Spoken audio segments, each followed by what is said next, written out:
уже треть жителей США в возрасте от 18 до 24 лет верят, что Земля плоская, а почти 15% американцев в возрасте за 30 с ними согласны. Никому не нравится чувство, что мы находимся на маленьком шарике, который несется сквозь Вселенную. Да, закроют программы с астрофизическим и космическим уклоном. Оставшиеся естественные науки, как биология, геология, океанология, археология и другие, должны быть полностью обновлены.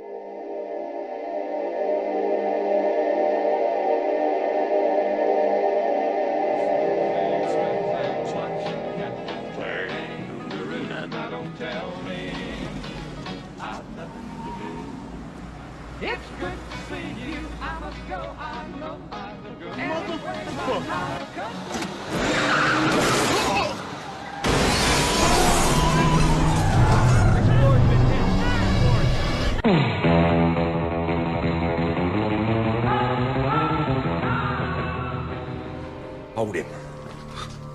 Now you listen to me, you hillbilly punk who thinks the world's still round. I'm here to tell you it's not. It's flat!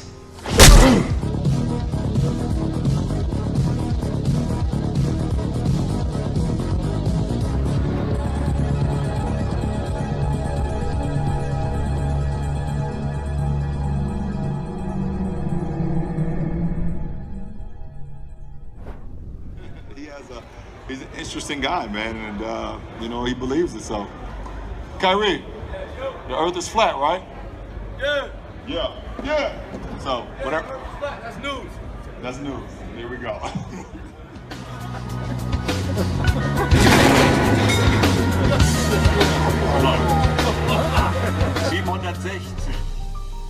You must unite what has been set asunder. We are TFR. Truth Frequency Radio.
Broadcasting straight to you from a large spaceship currently at war with the mainstream scientific community. Meanwhile, the Peanut Gallery is monitoring all the radio frequencies in, since SETI evidently has turned their locally to the flat earth debates. I think he's missing a word or two, but that's okay. I'm going to forgive him. He hasn't been feeling well. Hello, everyone, and welcome to Strange World, where the truth is often stranger than fiction. I'm your host, Mark Sargent, the creator of Flat Earth Clues, which propose that all of us are living inside a Truman Show enclosed structure thousands of miles wide. Check it out at enclosedworld.com or just Google Flat Earth Clues. If you can't find it, you're just not very good at the internet.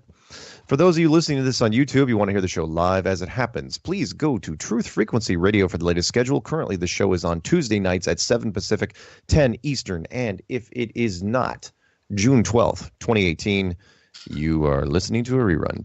Quote of the day goes a little something like this. A mind is like a parachute. It doesn't work if it isn't open. That's from Frank Zappa, of all people. Go figure. Look him up if you forgot who that guy was. The Mark Sargent 2018 Flat Earth Challenge is in effect. This is my personal declaration of war from Flat Earth against mainstream science. I, Mark Sargent, hereby put forth a challenge to any university, foreign or domestic, to loan me a NASA-approved self-contained spacesuit, put me in a vacuum chamber, and pull the switch. For more information on this, please check out Flat Earth Clues 13, The Lost Nail. Tonight is not a subject matter expert night, but we do have a guest. And I'm going to introduce him in just a minute. I just want to read off the list of the subject matter experts we have had in the past. So if anyone wants to come after them or join along, I'll take them either way. You can just email me at msargent23@comcast.net. Deep breath. Here we go. United States Navy missile instructor, United States Air Force navigator, a Marine Corps sniper instructor, a Navy submarine chief, an Army artillery radar operator, an Australian intelligence officer, an American flight instructor, an industrial engineer specializing in valves and seals, a career surveyor of 32 years, an international shipping expert, a corporate travel agent, an air traffic controller, United States Army master gunner, aviation and ground training combat expert, USDA surveyor of 27 years, 32nd degree Mason, etheric science researcher, commercial airline captain, an airline co-pilot, an industrial vacuum expert, a merchant marine, United States Army air traffic controller, a Navy navigator, and a Navy electronic warfare technician. They've all said the same thing. We've all heard about the curvature of the Earth. We've all heard about it spinning. It is never used in their 9-to-5 jobs.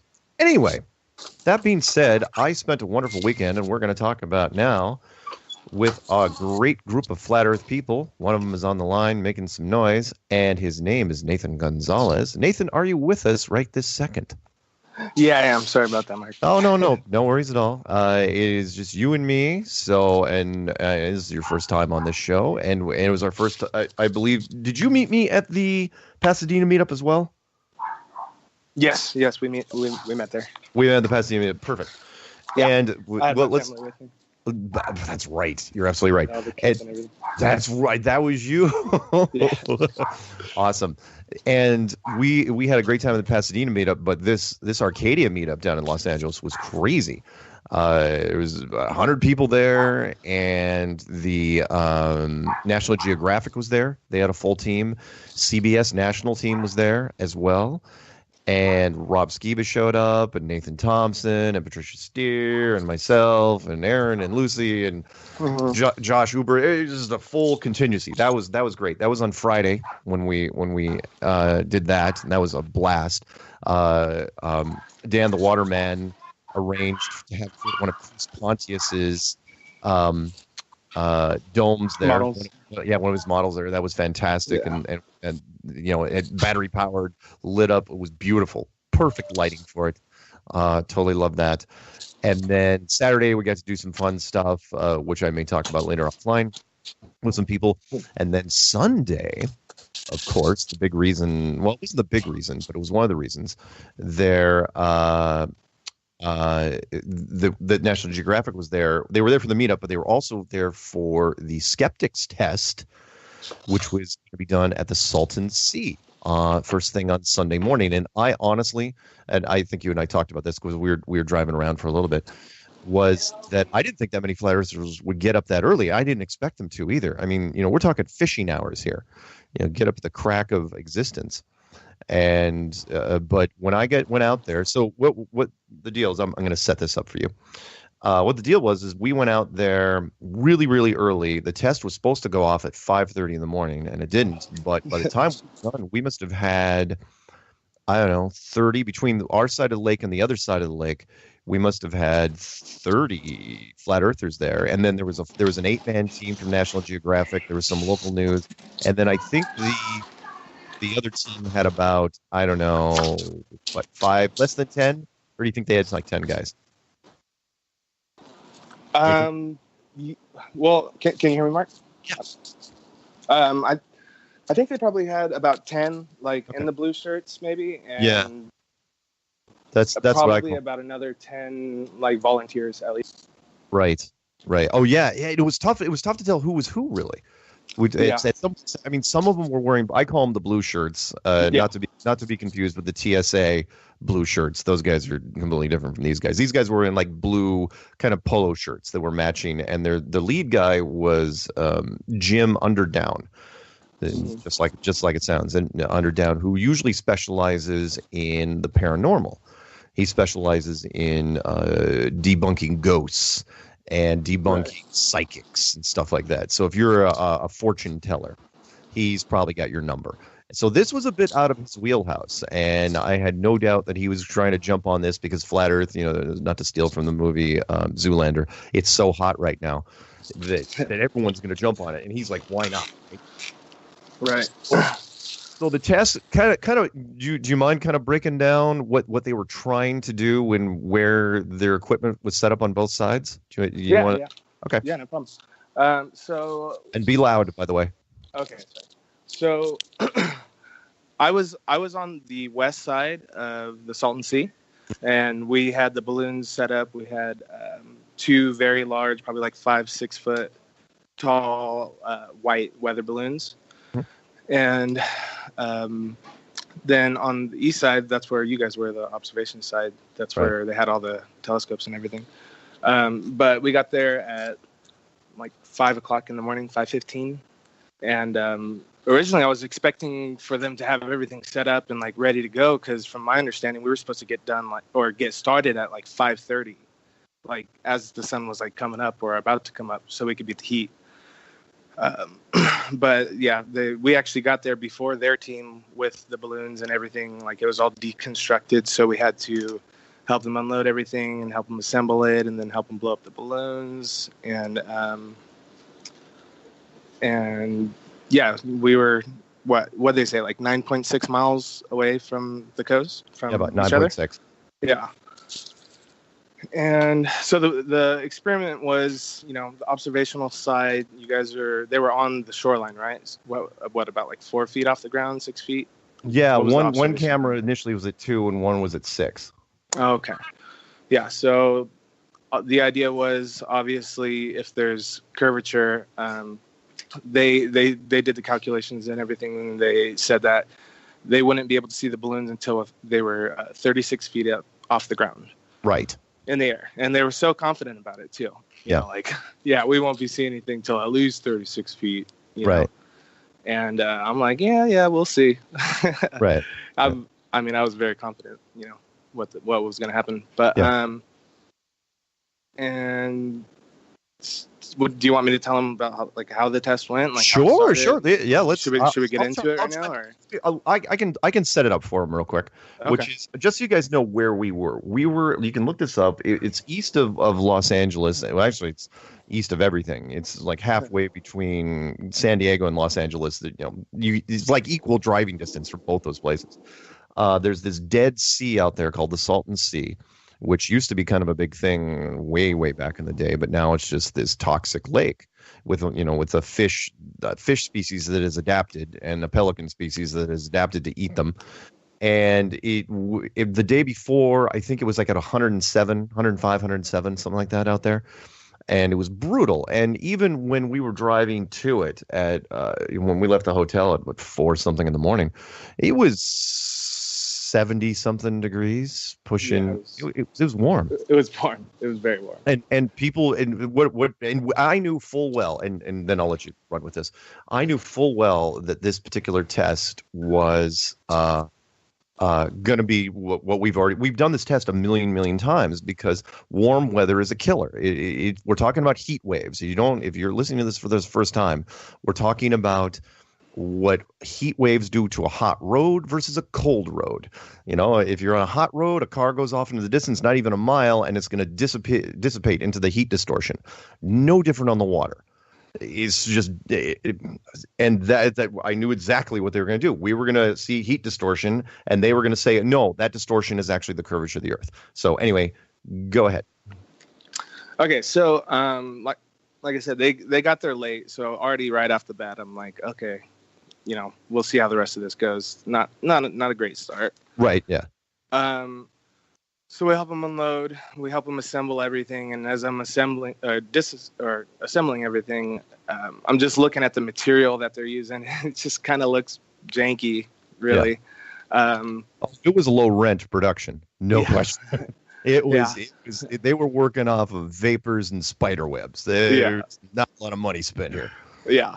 So a gentleman that I actually met on Friday at the meetup, his name's Wendell. He was there like when we were there, and he had bought a P90 the Nikon P900 the day before for this whole thing, and so he was there too, and I had my friend Jason with me, and me and Jason were like straight into it, just helping everybody and putting everything together. Right. So we got everything set up, balloons inflated, and we're ready to go. And they have one of their guys on the phone with their people, and I could hear him trying to like describe, where they're supposed to be looking. Right. And I'm thinking to myself, like, they don't know where we're at, like. Right. I think a thorough, I think a well thought out plan. You should probably know where you want to look, like when you're doing this experiment. Yeah, but still, I mean, not to use the rookie mistake, but we've all run into it. It's like everyone starts out the same way, which is okay. We'll do some long distance photography, but if you're on the other side, you don't know what land markers. It's like, well, look, it's this freaking telephone pole, but a telephone pole looks completely different from 5-7 miles away. Right. Because you're like, oh, no, you're trying to figure out where it is. And so the guy on the other side, you're kind of trying to walk him through it. And it's not easy. Yeah. I mean, personally, if I would have done it, I would have been on both sides the day before. Absolutely. We got you. We can see you. We know exactly where you're at. Yeah. Take all the markers, all the cues that you can. And then that way you go back the next day, you know exactly where you're going. Yep. Yeah. You always rehearse. It's called a dry run for a reason, folks. Yeah. You rehearse it. This is why we rehearse, people. Anyway, go ahead.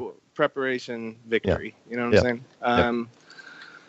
So this guy's he's totally just lost. I could tell he's struggling. And the worst part is that he's on the phone with one hand and he's got the rope in the other hand.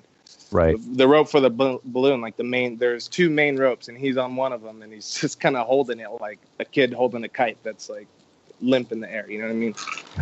And I'm like, man, he's gonna lose the rope. These balloons are gonna fly away. The whole thing's gonna be done and over with, Right. Experiment over. But and I was frustrated because the whole reason, I was there to make sure that they were doing what they were supposed to do, and that they weren't trying to pull anything funny. And me and Wendell, the gentleman that I just met on Friday, were the only flat earthers on that side. So I'm like, I got a lot to take in and I'm trying to figure everything, but I could tell this guy's struggling. Yeah. And I'm getting frustrated. So they tried to get him up. They couldn't find him. They brought him back down because they were going to put more air into the balloons because the wind was it was already going crazy. By the time we had it assembled, it was already daytime.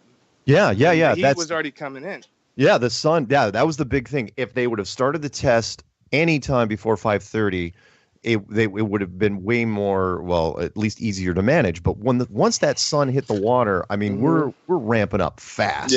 Yeah. Those winds kicked up like instantly as soon as that hot air came in and the cold air, and it was all crazy.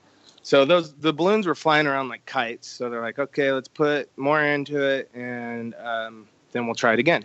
Right. So they bring them down, and I'm just frustrated. So I go over to one of the other guys who was like, he wasn't in charge, but he seemed like he was like the second in command kind of.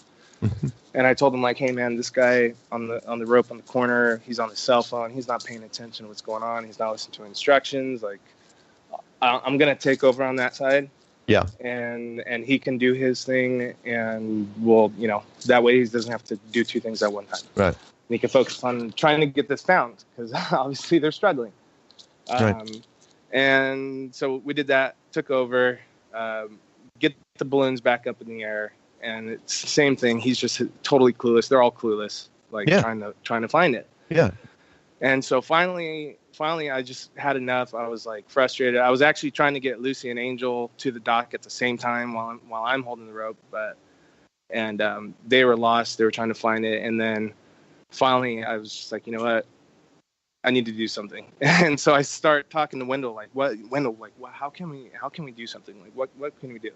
Right. And he starts like picking my brain, like, okay, well, they're over there. And, he's just asking me questions like, what can, just the wheels start turning. And I'm thinking to myself, like, somebody on the other side has to have like a camera. Josh has a P9. He has the P900. I know he does. Right. So I called Josh and I'm like, hey bro, like, where are you? Are you by them? What's going on? Like, what do you have? What's right in front of you? And he's like, I got my P900, and I'm like pointed over somewhere where you guys are supposed to be, and he's just kind of looking. And so I got the idea, hey, let's FaceTime you put your phone up to the camera and the viewfinder, and I'm gonna like guide you along and do exactly what I say. Like, I'm gonna tell you to zoom in, zoom out, left, right. Just try and be like, don't move the camera and stuff. Just be gentle and, you know, let's do it. So he shows me where he's at, and I'm looking behind me, and there's these like there's a giant mountain range behind us, and we're like the very end of it. Okay. And then behind us, there's like a smaller mountain, maybe a mile or two away or whatever. So I saw that, and then I told him, you know, okay, zoom all the way out. Let me see, all the way out. So he zooms all the way out, and then I could see the mountain, or he zooms in a little bit more so I can see the mountains. And I see the small one and the big one. So I tell him, okay, look right in between the small mountain and the big mountain. Should zoom in right there, and then go down, and perfect. And let's see what's going on. Okay, so he does that. Boom, boom, boom. Zooms in, and I see cars, like driving on a straight line. And I look, and there's a highway like behind us, like a mile. You know, maybe not even like a mile. It's behind us, but I can see the cars. And I look at the screen. And I'm seeing the same cars that he's seeing on the viewfinder. Perfect. So immediately I'm like, boom, okay, we're really close. Like, he's looking at the highway, so let's go down. We're gonna go down, start going slow, and we're doing it. And I tell him, like, keep going, and having him zoom in, zoom out, so I can see like any kind of visual markers. And then finally we're going, and then he's like, oh, there you are. And I'm like, what? What are you talking about? You can see us, you know? Like, he's like, yeah, I see it. I see the balloons. So. And insert the punchline here, though. The punchline is, you know, they said that they wouldn't be able to see those balloons until they were 36 feet up. Yeah. But the balloons were still on the ground. With you guys. With us. Yeah, that's. Yeah. I was standing right next to the balloons, and I was thinking to myself too, like, today I was thinking, man, I wonder if he was zoomed in all the way. Like, I wonder if he would have kept zooming, if he would have been able to see like the back of my head. You know what I mean? Yeah. Like, yeah. And so I called him. I talked to him today. I'm like, hey, bro, were you like zoomed in all the way when we found us? And he's like, no, I wasn't even like, not even close. And I'm like, oh man, you probably could have seen like so much more. Because I mean, I looked at as I'm looking at my phone, and you tell me to find it, and I look at it, and he's like, do you see it? And I look at it, and it's just perfect 2 white dots right on the screen. I'm like, yep, got it. And right immediately, right in my mind, I'm like, that's it, we're done, that's it, we saw it, they're there, and they're on the ground, you know. And the whole time when I was guiding him, you know, the guys in the blue shirt started like creeping up behind me, like, what's this guy doing?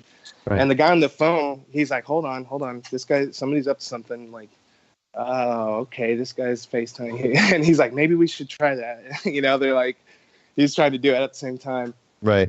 And the guy who was in charge, I think his name's David, he's like, what's he doing? And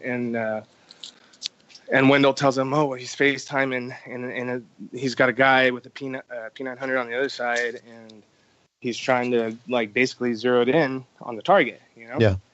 And David's like, you know, what kind of camera is he having? He's like a P900, and he's like, oh, so like the quality is probably not that great, huh? On a P900, and Wendell's like, well, it's like 82 zoom or something. 83, I think. And and he's like, oh, but it's digital, so that might not like all be real. What? Yeah. Oh my god. Like okay, so I'm like thinking, great, this is fantastic, and we have it down still, and I know we have it, so I'm like, all right, Josh, go find Nathan Thompson, go tell him you got it, and show them like where we're at, like tell them so they can find us, we can get going, you know, we got it, let's go, let's do it. And so Josh is trying to find them. I call Nathan, I tell Nathan, hey, go find Josh. He's got us, he's got a visual, we got eyes. And so then we're holding it, And I asked the guy, like, hey, should we like let it up now? And David's like, no, don't let it up. Like, we want to make sure they can see it, and then we'll let it up. And I'm like, all right, yeah, that's a great idea. You know, make sure they got it. Fantastic. And so we're waiting for them, and you can, oh my God, Mark, I heard them talking, and the other punchline, I mean, the best part is, like, I didn't know if we had any of this on camera, and we ended up getting it all on camera. So you can hear him talking in the background. He's like, what do you mean they can see it? There's curvature. They can't see it. This is the footage, and I know I've been trying to play catch up today because I just got back myself from the Los Angeles thing. But that's the footage I want to send off to National Geographic, because by the time they actually, and whether they drug their feet, and we'll continue this into the next segment. We got about 2.5 minutes in this one. Okay. By the time they got into the test, again, whether they deliberately delayed for as long as possible, the heat on that lake was ramping up so fast that you were losing shoreline every like 15 minutes. I was looking across, and it's like, oh, there goes another building. Yeah. You know, it was down the entire lake. I could see all the way down to the mountains to the south, and we were losing huge chunks of the mountains, right, as well. Yeah, you said that mountain like shrunk in half, didn't you? Yeah, yeah. It absolutely. It was burning out there. I mean, yeah, I had a tank top on all day. And you were. I had a black shirt, and because that was the request I got, and it wasn't great. Yeah. So, anyway. It was. Sorry, this dog. That's all right. Jesus.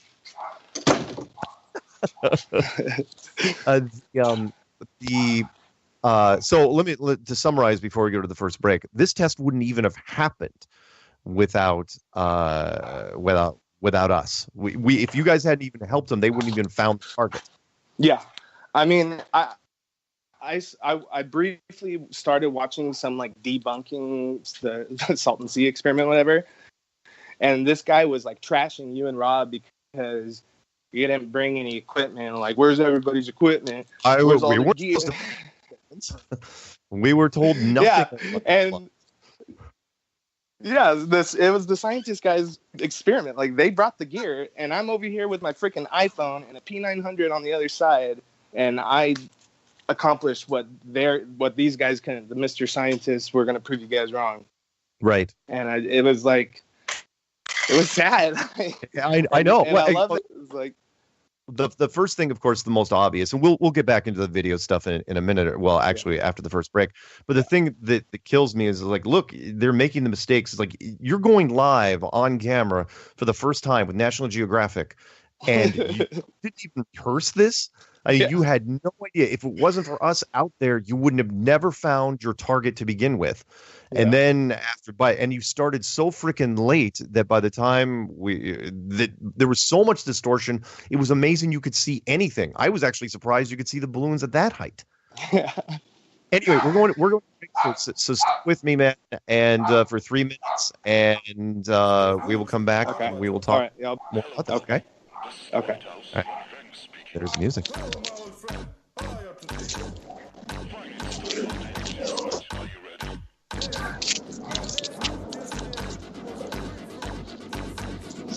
Sorry about those dogs, Mark. No worries.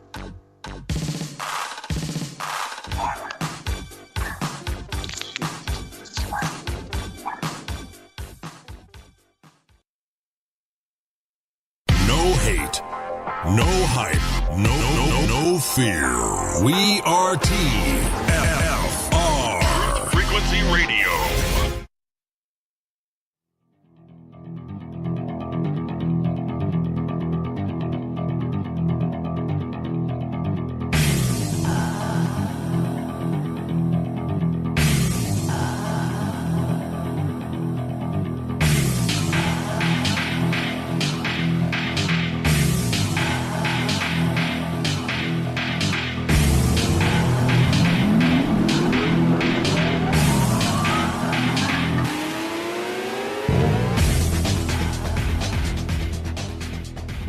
Welcome back to Strange World, part 2 of 4. And we are on with Nathan Gonzalez, who was out at the Salton Sea Skeptics test with, I can't remember the name of the Blue Shirts group, but whatever. IIG, I think. IIG, yeah, run by a man named Jim Underdown, who, hey, at least he was a good sport about it, considering we were hammering on him pretty much most of the day. And the bulk of this, well, I shouldn't say the bulk of this test. This test will be summarized in a National Geographic show, which I don't think will air until October. So we have plenty of time to put all our ducks in a row. So where we left off was first the test started late. These guys tried to do it for the very first time live on camera. They were not prepared. They had a big team on one side of the lake. They had a smaller team on the other side of the lake with balloons holding up a big target. And we had people on both sides watching to see that they weren't doing anything tricky. And we were even helping them, even though, first off, we were not supposed to be in any way part of this test. We were literally just... You might want to mute that. Sorry. Yeah, sorry about that. We wanted to be there just as an observation. In fact, the whole thing started because... Ross from Oh No, Ross and Carrie, the podcast that I did back in November, they wanted to convince me that the world wasn't flat, and I couldn't. I wasn't going to give in to them. So they came back and eventually came up with this test thing, and it was it was the worst place in the world to do this test, and I still wasn't going to go. I said, look, I'm not going to go. It's because you're going to do it in hot weather, and it's going to be awful. Even if they did it, unless they did it at 3 a.m. with lights, that's the only time they would have a chance in hell. But no. They waited until it was supposed to go off at 5:30. I don't think they did anything until after 7. By then the sun had already come up and this thing was starting to bake like a cake out there. And I knew it was going to be awful.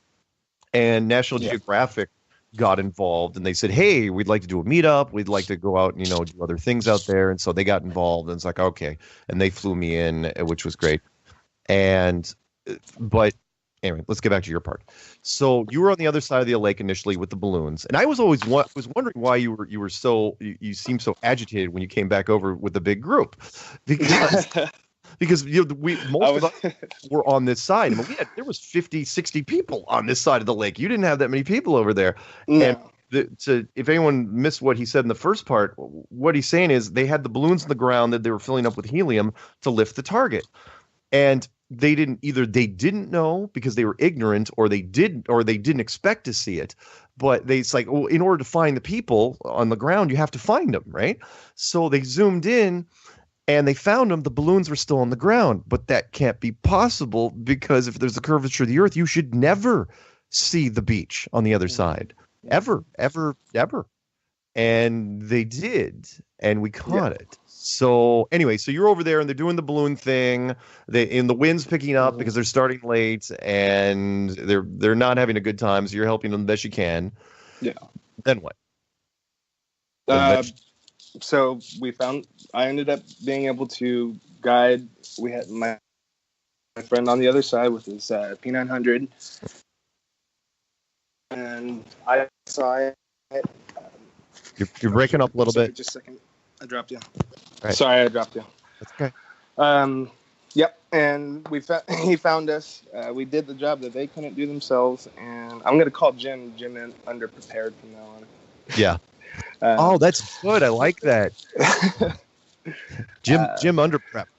Yeah, underprep. There you go. Nice. Yeah, so we got it, and I specifically they said don't raise it up until we have our guys find it, and so we held it down, and then finally they said, okay, they got it, we're ready to go ahead and lift it up. And so they did.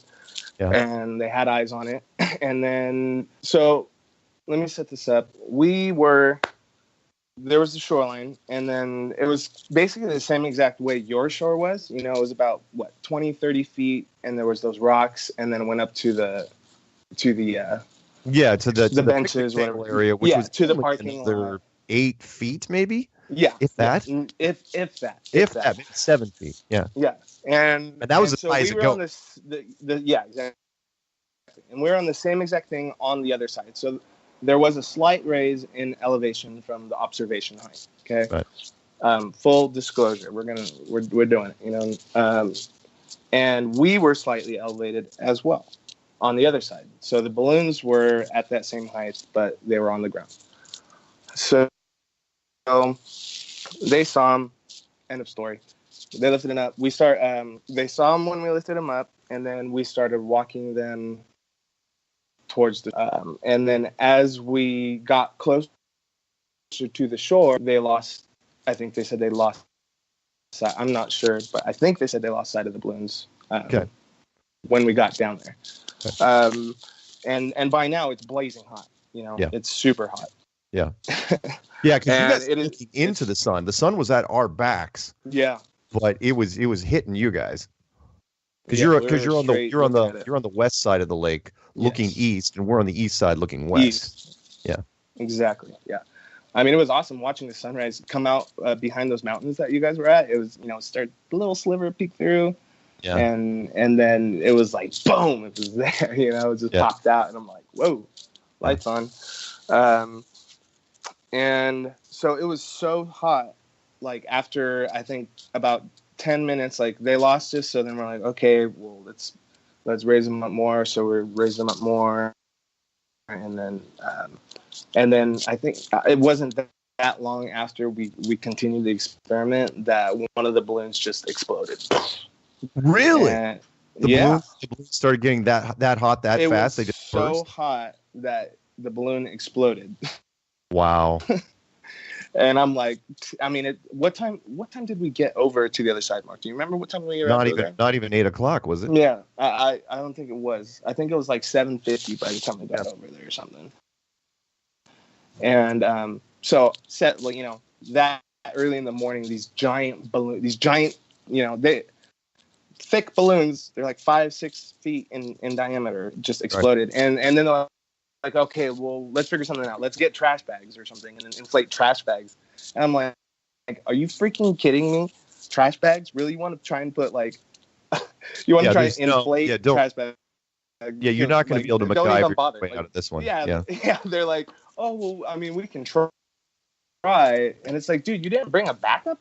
There's no backup balloon? Like, this is all you brought? Like, again, underprepared. Like, completely underprepared. Yeah. And as we're there trying to figure out, boom, the other one pops, and that's it.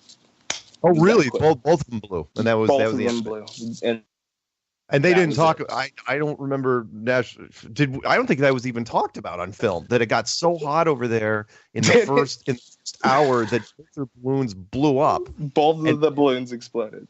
Yep. And yet, oh yeah, the temperature and the heat waves played no part in this experiment at all. Yeah. Oh, okay. Oh man, I don't know if you saw failed. that, okay, time to head over to us. Yeah, so we're like, okay, that's it. I'm done. I want to go be with my friends. And I actually really wanted to go on and help with the next experiment, which was the boat experiment. And I really, really wanted to do it. I was like, if I did anything that day, that's what I really wanted to do. But did you know at that point what they had in mind for the boat? I had no idea until I got there. Yeah. And I ran up all excited, like, yeah, I get to go. And then Greg comes up to me, and he walks, like, right when we get there, he walks up, he's like, don't do it, don't go, don't do it. And I'm like, why? And he just keeps going. And then I go look, and it's like, oh, geez, that tiny little rinky-dink boat. Like, they bought. Oh my gosh. So I'm going to frame it for you guys. I'm expecting that, you know, they had actually a real boat. They bought a raft apparently at a hardware store. This green, tiny little raft with a 1 horsepower trolling motor on it and a couple plastic oars. And they were filling it. You know, it wasn't even filled when I got there. They were just filling it with one of those air compressors, you know, one of those battery powered air compressors. And it's like, oh my. And I didn't know about this test. I didn't read through the second part. It's like, so the first part was just shooting long distance photography, shore to shore with was it 9 miles. And the second part, they were going to take this boat with people with another target and take it out 3 miles and shoot that and see if that lined up. But by the time Oh my God, the raft. By the time they got this thing done and the target was ready, you realize what they were up against because the wind was already picking up and was blowing towards the shore. You had this tiny little raft with a 1 horsepower trolling motor. And they were going to take 3 people. I thought they were only take like 1 guy or 2 guys tops, but they wanted one of ours. Yeah. And they came to us, and in fact, National Geographic came to me and they said, "Hey, they'd like a volunteer from one of the Flat Earth, a group." And I'm going, "Hell no! Why that?" Okay, first off, we're not even supposed to be doing anything as far as this test. Like, and I told them, I said, "Look, I will represent the group.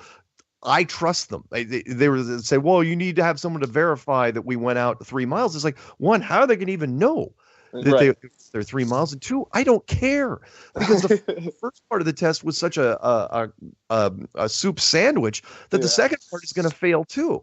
Meaning the first part had distortion. The second part is even going to have more distortion. So why? And the entire Flat Earth community knew this. Everyone after that first test pulled off the shore for the most part and just kind of stood underneath the picnic table overhangs and just waited for this thing to happen. And it was like a root canal watching that thing trying to get going because they weren't ready, and then they couldn't figure out. The wind was blowing the target around, which was basically this giant kind of flag thing. Right. And then when you realize, it's like, oh yeah, by the way, they're going to take 3 people out there with this little tiny motor. They're going, this is a horrible, horrible idea. And then for whatever reason, National Geographic and you say your buddy saved them, because none of them was going to go. And your guy, was he talked into it? Did he just volunteer? What the heck? Well, here's what happened. On the way, we're like, okay, let's go. And I wanted to be on the boat, so I'm like, let's go. Boom, we jumped the car. And I'm talking to Nathan, and he's like, oh, and I tell him, because I'm thinking it's going to be like a skib or like a little fisher boat or something. Sale for like there should be enough room for at least 4, 5, 6 people maybe, and probably has a good motor on it. So there's got to be a couple seats. And I'm like, I really want to go. And Jason's like, dude, I really want to go too. Like, let's do it. Let's go. And I'm like, cool. And so I call Nathan. Nathan says, oh, Lindsay's gonna go. Our friend Lindsay. And I'm like, oh my gosh, no way! Like, she's, and I told him, like, well, I mean, if she doesn't want to go, I'll go. Right. Just wait for me. Wait 10 minutes. I'm 10 minutes away. I'll go. And he's like, all right. And he goes up and he's like, hey, we have a guy. He's gonna be here in 10 minutes. He'll go. And I'm like, cool, awesome. So then we get there, and I go up to him like, hey, I heard you guys want somebody on the boat, and the guy looks at me and he's like, we need somebody a little bit smaller. Right. And because I'm a pretty big dude. I'm 6'1", like.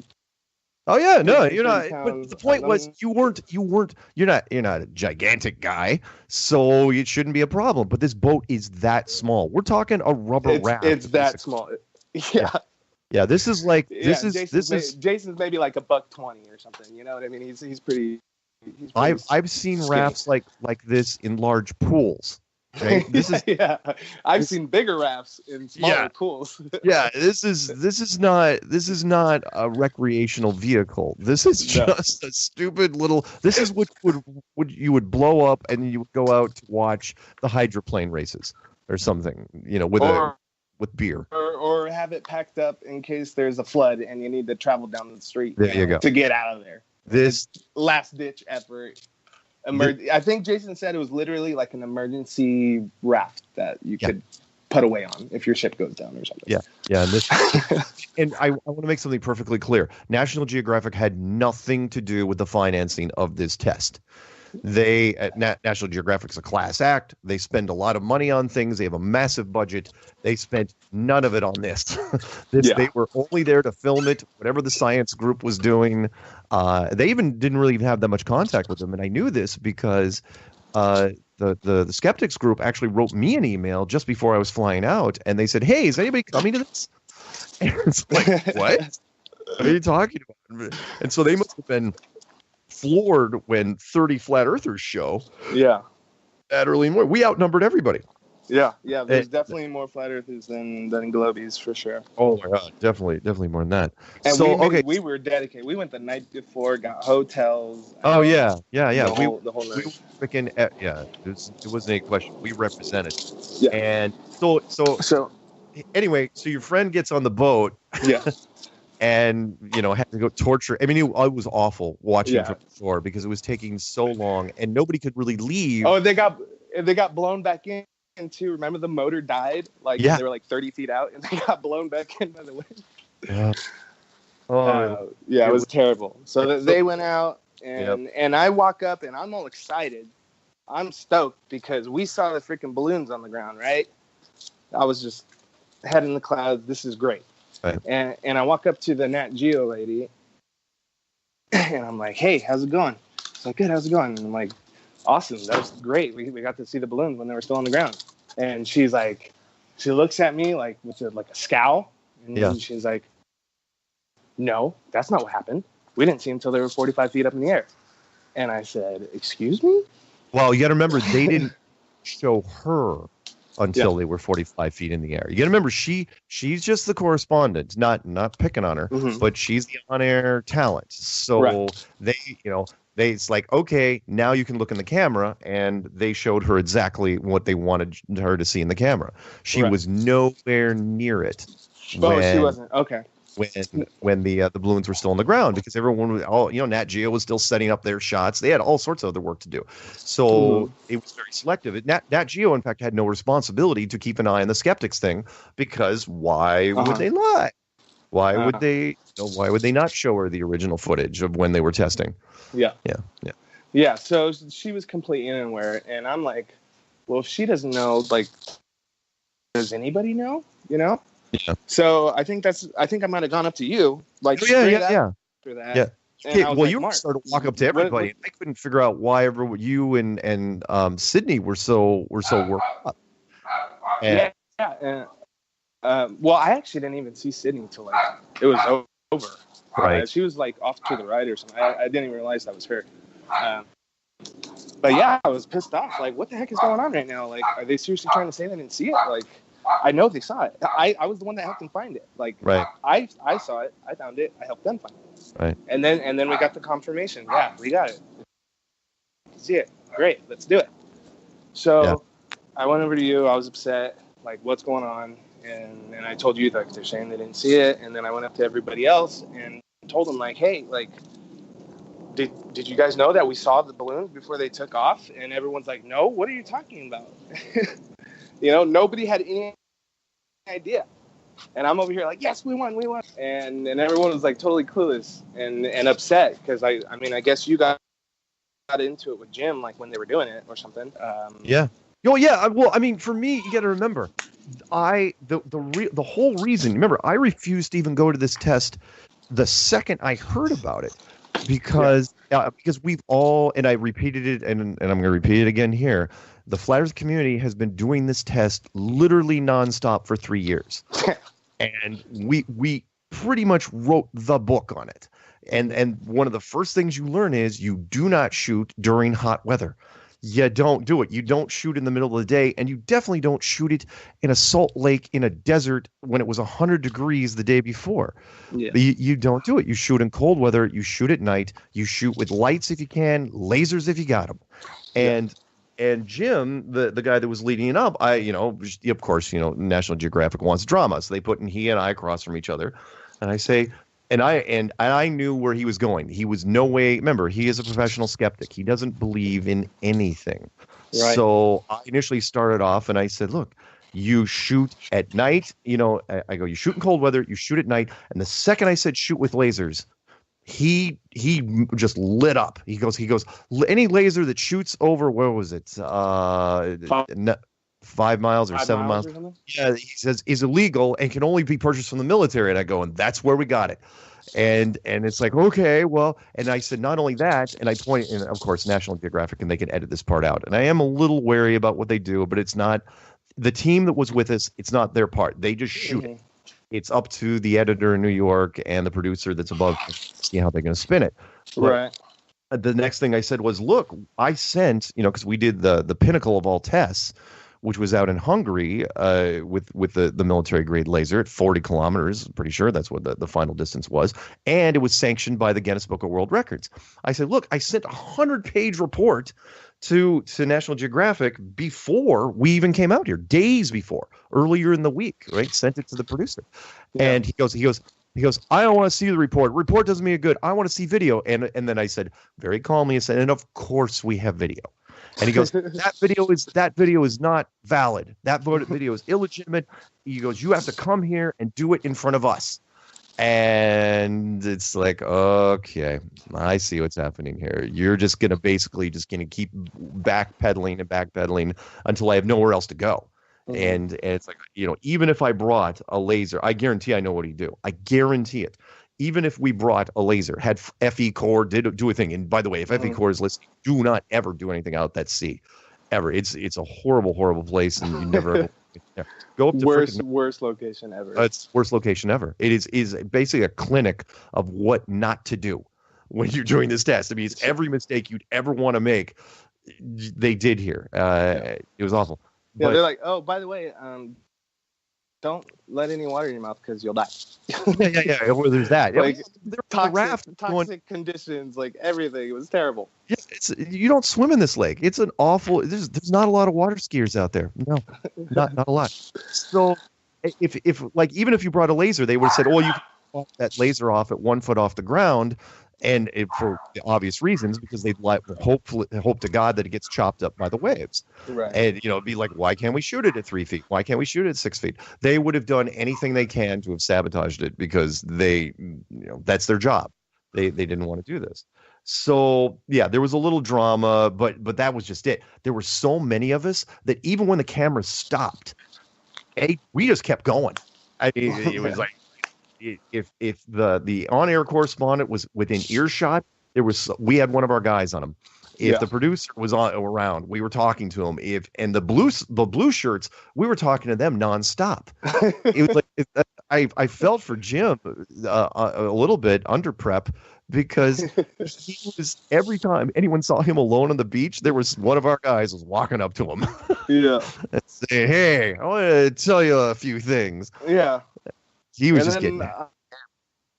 I wandered over there, and I was checking out, what the gear that they were using for the boat experiment, and then I was talking to a couple other flat earthers, like right there, and then I heard you and Jim kind of getting into too, and I got closer and I heard what the things that he was saying, and I was just like, oh man, heck no, and then that was when me and you were just. We were just going at it with Jim, and they got that on camera. I don't know if you saw that CBS, the CBS footage. They did, and yeah, they got us. They got me talking to Jim, and I'm like, because he's trying to say, oh, you guys were higher than you were, and so that curvature math isn't right, so it doesn't even count. Right. And I'm like, no, I mean you're right. The height is different. All you got to do is plug in the numbers, bro. It's that simple. Yeah. And it's that simple. And I did, and the numbers still didn't work out for them. We still completely destroyed them. Yeah, absolutely. With the new numbers, we still got them. Absolutely. And I will release once you and I arrange. We'll go through the video and stuff. I don't know, later on this week. Yeah. And we'll put it up there. Long. Remember, the National Geographic piece isn't probably even coming out till October. Right. And by that time, we will have everything set up so well and I will absolutely send it to the producers over there and say, look, this stuff was shot at the beach. And if their team saw the balloons when they were on the ground and they saw the beach team, that means the curve isn't there. And if you edit this and leave all that out, it's your choice. It's your show. You can do what you want. And it's a science-based network. I totally get that. You will never be able to do another project with the Flat Earth community ever again. Ever, never. You told them that?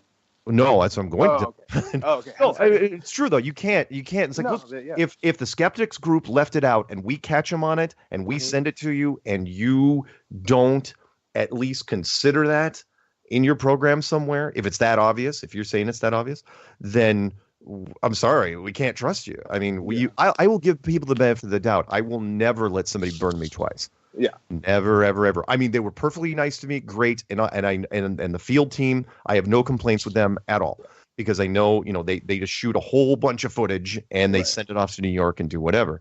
But they can also pass on the word, and that is, you got to understand that what was shot out there was what we expected, what we knew was going to collapse. Anyway, we have 30 seconds to the second break, and we'll take. You want to stay with me for the next segment? Okay. We'll take phone calls. I know we got a bunch stacked up. We'll do probably San Antonio 210 first, Twin Cities second, maybe Beverly Hills third, looking at Sandusky, Ohio, Arizona, Indiana, Houston, and whoever comes in after that. Phone number, of course, is 213-233-3998. That's 213-233-3998 or 720-897-6111. And the call-in number, I think, has changed, but I'm not going to read that off right now because, hey, there's music. So 3 minutes. Be right back.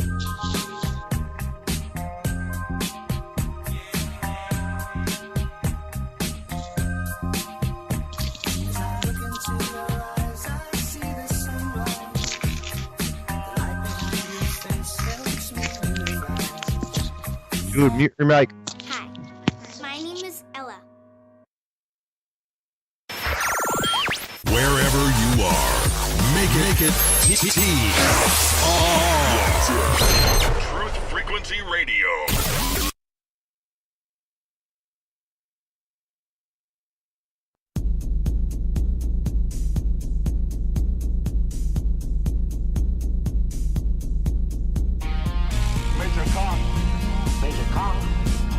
Primary target, the ICBM complex at Laputa. Switch all receiver circuits to CRM discriminators. What's cooking on the threat board? Nothing. Alright, tell you what you better do, old buddy. You better give Elmo and Charlie a flash, man. Bump everything up to condition written. Stand by the floor on your base. Major Kong. Major Kong.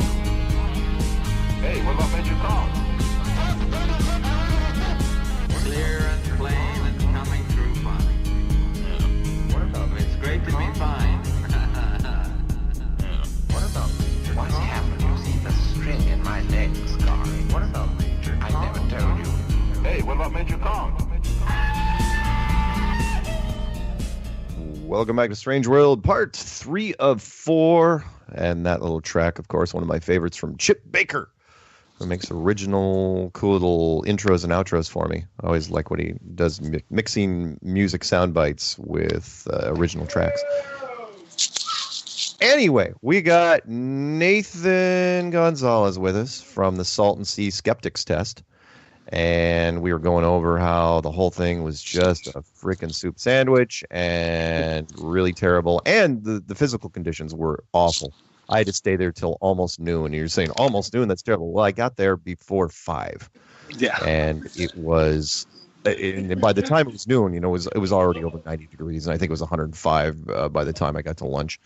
And it was great. I love the fact that National Geographic took care of me. And, again, like that, I am a little more than nervous about how it's going to be edited.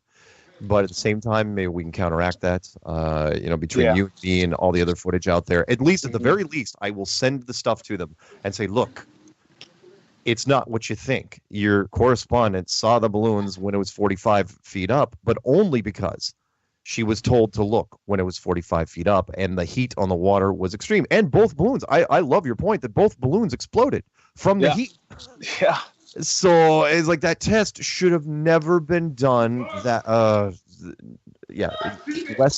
to anyone that's out there, guys. Don't do the test when over warm water or any warm conditions. Cold weather, nighttime, lasers if you got them.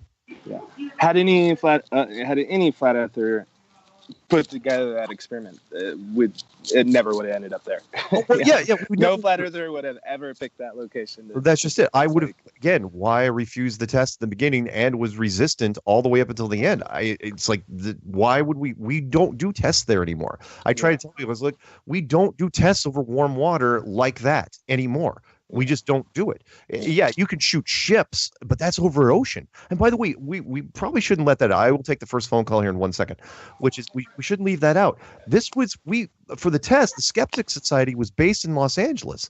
And it was something, an Angel mentioned, which was very Astute. Yeah, astute. That's good. Thank you. Which was, oh, I don't know. Why didn't you shoot anywhere along the ocean that borders, including the Catalina Island thing? Why did you go to a salt lake 2 hours away from, to the east of the city, where it's in the desert, where the heat is just incredible? Why? And that's because you can't make things disappear on the ocean. You shoot the Catalina Island. Well, that island's either going to be there or it's not, and you're going to have to explain that. And then you're going to have to elevate the camera at some point. It was either a stroke of good luck, but either the stroke of luck was that they didn't have the test ready in time. Yeah, that's the fortune favored them that morning. That's absolutely for sure. Anyway, and our stroke of luck was that I ended up over there. Yeah, I mean, I didn't want to go over there, Mark. I wanted to go hang out with you guys and hang out with my friends and stuff. Like, well, hey, it was, but I didn't want to go. If let's put it this way, if National Geographic hadn't told me I had to go, I wouldn't have gone. I wouldn't have, because it was like it's a stupid ass test. If it would have been nighttime, I would have gone to a laser test.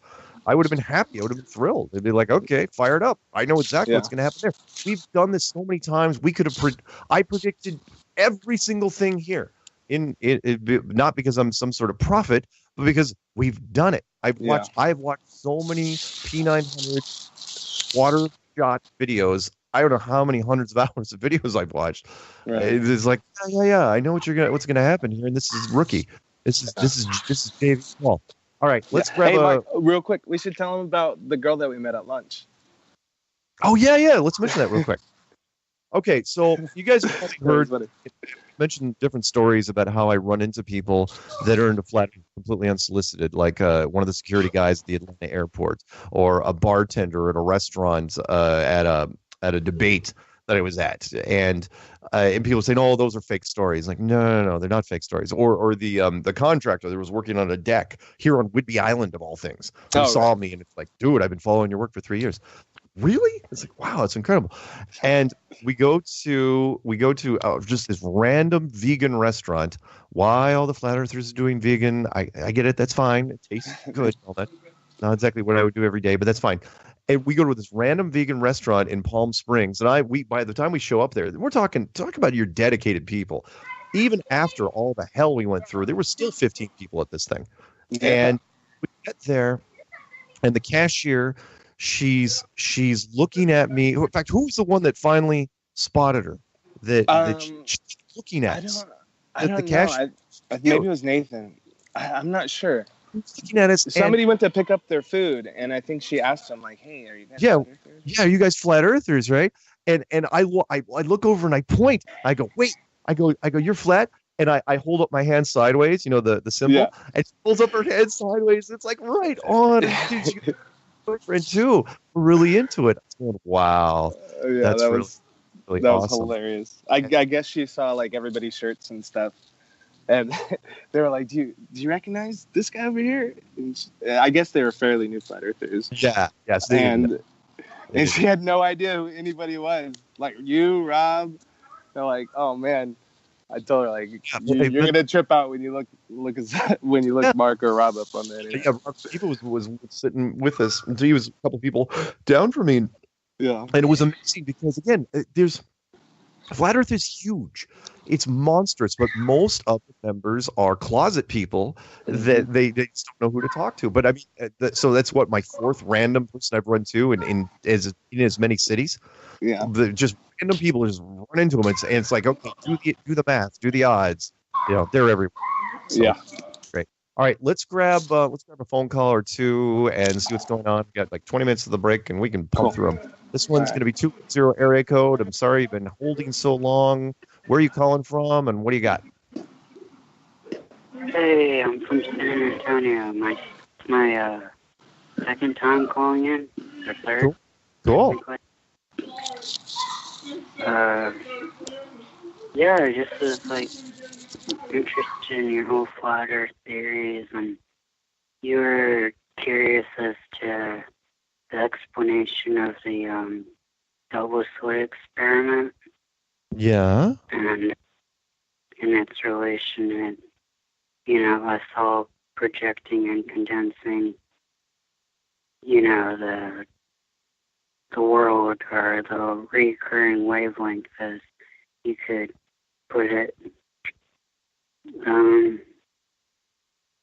Oh, right. Oh, no, I remember you. You're the super chill woman who was like hypnotizing me the last time you called.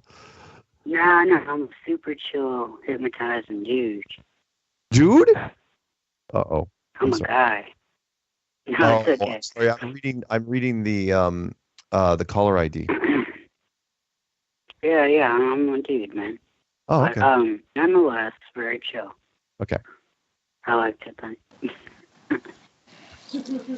But, yeah, I love your show. And I was curious, you're a guest right now? Yeah, Nathan Gonzalez. Yeah. Nathan. Yeah, hey, how's it going, buddy? He's going very well, sir. Thank you. How are you? Good, thanks. Cool. You're familiar with vacuum tube technology, then? Vaguely. I was a musician, so I dealt with vacuum tubes and amps and stuff like that. Are you familiar with rodent coil technology? And topology and all that? No, to be honest with you, I don't think so. Oh, wow. Yes, sir. Oh, what vacuum tube technology? What relating anything to like flat Earth or just stuff? Yeah, well, I have a thing. I mean, I was just curious as to where like vacuum tube like hydrogen fusion like reaction chambers. Yeah. You know, for freaking like for absorbing radiation in the ocean, for instance, like. I don't know. I was just curious as to where that stuff was. I don't know, but I'll tell you what. We'll come back to that. Tell you what. Let me get through a few more calls, and appreciate you calling. But tonight we're gonna do most, if not all, flat Earth. Okay. Okay. All right. Talk to you soon. Okay, let's jump over to 612 area code out of Minnesota. 612, are you there? Hey, Mark, long-time listener, annoying caller every week. Wesley States Flat Earth News Talk. Wait for it. Go. Wes, why do you keep calling? I swear to God, the restraining orders are going to pile up. I'm getting quite a few. I think I'm going to make a book out of it. Yeah. What's up? Yeah. Hey, just calling in to say hello and throw my 2 cents in. Hello to Nathan. Hi. Hello. Yeah, I was watching a lot of the stuff that everyone's been posting, and it just blew my mind that they kept on stalling, and I just could not believe it. It's freaking me out. Why they would do that? Well, why they would do it is because they know. And I think that's probably the biggest thing.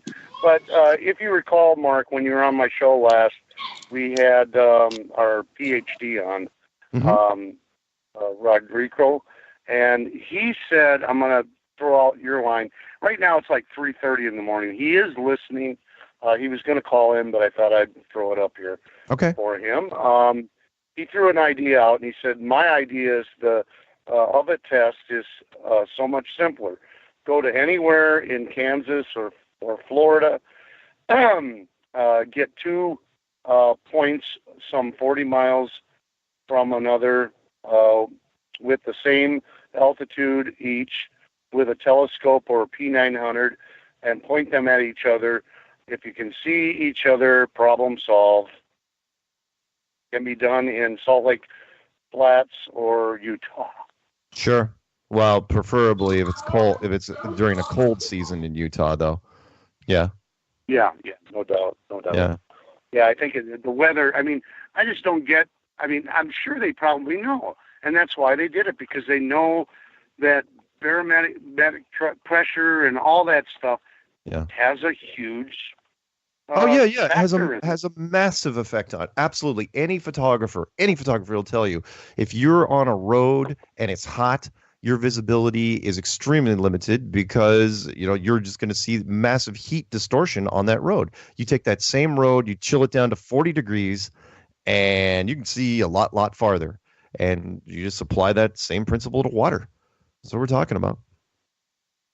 Exactly. Yeah. Well, I'm going to let you go on with other calls.